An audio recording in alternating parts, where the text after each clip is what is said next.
All right, let's jump right in. Welcome to This Explainer. If you're a pet owner here in the Philippines, you already know exactly how much we absolutely adore our flat-faced fur babies. But today, we're putting on our veterinary hats to look at the hidden and honestly, sometimes harsh realities of traveling with them. We're going to explore a serious underlying medical condition that dictates how they breathe and what you absolutely must know before you even think about booking a flight for your best friend. So, I've got to ask you point blank, is your flat-faced fur baby actually safe to fly? Think about your adorable Shih Tzu, your playful pug, or maybe your majestic Persian cat. Are they truly equipped to handle the extreme environment of an airplane cabin or a cargo hold? What we're about to walk through is essentially a critical medical consultation for your pet. The convenience of air travel is incredibly tempting, but as we'll see, the biological reality of these specific breeds makes flying super complex and, frankly, potentially dangerous. Section 1. Meet your snub-nosed pet. A closer look. There is absolutely no denying the immense popularity of these squished-faced companions here in the Philippines and all over the world. Take a quick glance at who is actually at risk here. On the left, we've got our higher-risk dogs. This is where you'll find hugely popular breeds like Frenchies, English Bulldogs, Pugs, and Shih Tzus. But check out that middle column, also affected dogs. You might actually be surprised to see Shar-Peis or apple-headed Chihuahuas sitting right there. And hey, we can't forget our feline friends on the right. Persians, Scottish Folds, and exotic shorthairs are all heavily impacted. Take a second to see if your pet falls into these categories, because if they do, what we're about to discuss directly impacts their life. Section 2. Understanding BOAS anatomy. What is actually happening behind the squished nose? It's time to break down the mechanics of their breathing. The crucial thing to understand is this medical acronym, BOAS. It stands for Brachycephalic Obstructive Airway Syndrome. The word brachycephalic literally comes from Greek, meaning short head. Through selective breeding over generations, we've shortened their skulls. But, and here is the critical medical kicker, the soft tissues inside their airway have not reduced proportionately. It's basically like trying to stuff a massive amount of clothes into a tiny carry-on bag. There's simply too much tissue crammed into far too little space, causing chronic airway obstruction. That means what often sounds like cute, gentle snoring, it's actually your pet in a constant, lifelong struggle just to pull in air. And there are up to 4 anatomical abnormalities happening simultaneously to make breathing so incredibly hard for them. Step 1, stenotic nares. These are abnormally narrow, tiny, pinched nostrils that immediately restrict airflow right at the entrance. Step 2, an elongated, soft palate. The tissue at the roof of their mouth is literally too long and it flops down, partially blocking the entrance to the windpipe. Step 3, a hypoplastic trachea.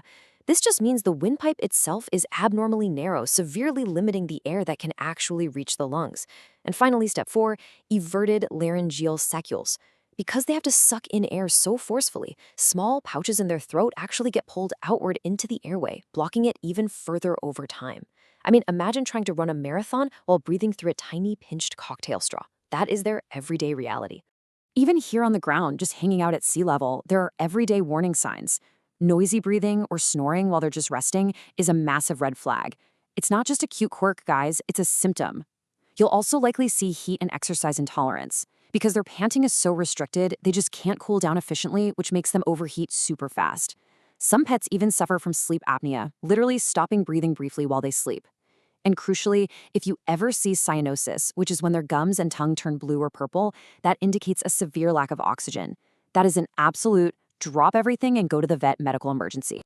Section 3, heat, stress, and flying. Let's look at the aeronautical risks. Now that we understand their challenging baseline anatomy, let's put them on a commercial flight. The veterinary research is incredibly clear on this point. Quote, "The aeronautical environment is one of the most dangerous situations a BOAS pet can be placed in." Let that sink in for a second. That is not an exaggeration. Placing a snub-nosed pet onto an aircraft, with its reduced oxygen, wild temperature fluctuations, and intense noise, directly and aggressively worsens every single aspect of BOAS we just talked about. Think about it. Down here at sea level and resting, some severely affected dogs already have chronic baseline low oxygen levels. But imagine putting them in flight and stressed out. Aircraft cabins are pressurized to simulate an altitude of about 6,000 to 8,000 feet, which inherently means there's just less oxygen in the air. This creates a terrifying, deadly feedback loop.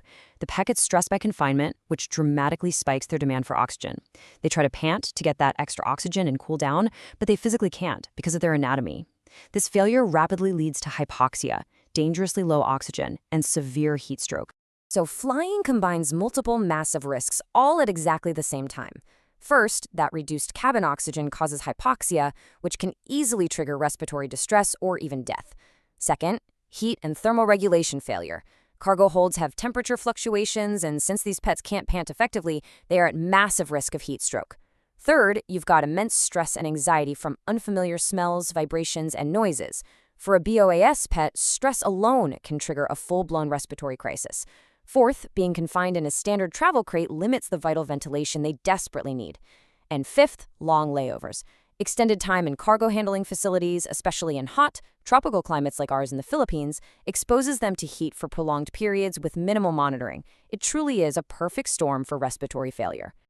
Section 4, Why Airlines Say No, Flight Bans and Regulations. We are seeing strict flight bans because major aviation authorities are looking at this exact same medical data.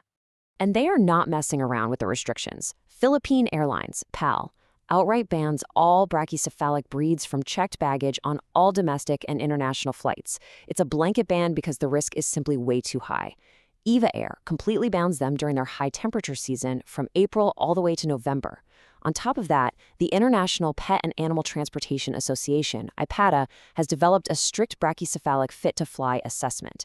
Veterinarians have to complete this before these pets can travel, and dogs identified as having true BOs based on this assessment should never, ever fly in cargo.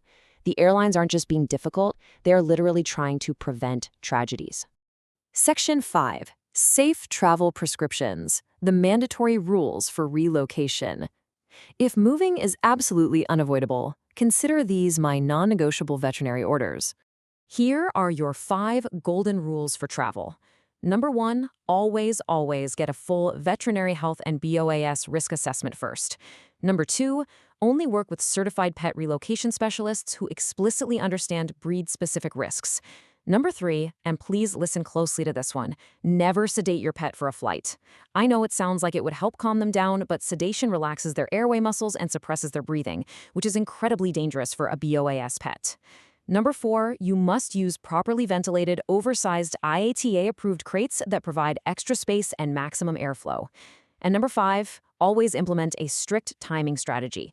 Avoid peak heat months entirely and only book the absolute coolest, most direct flight routes possible.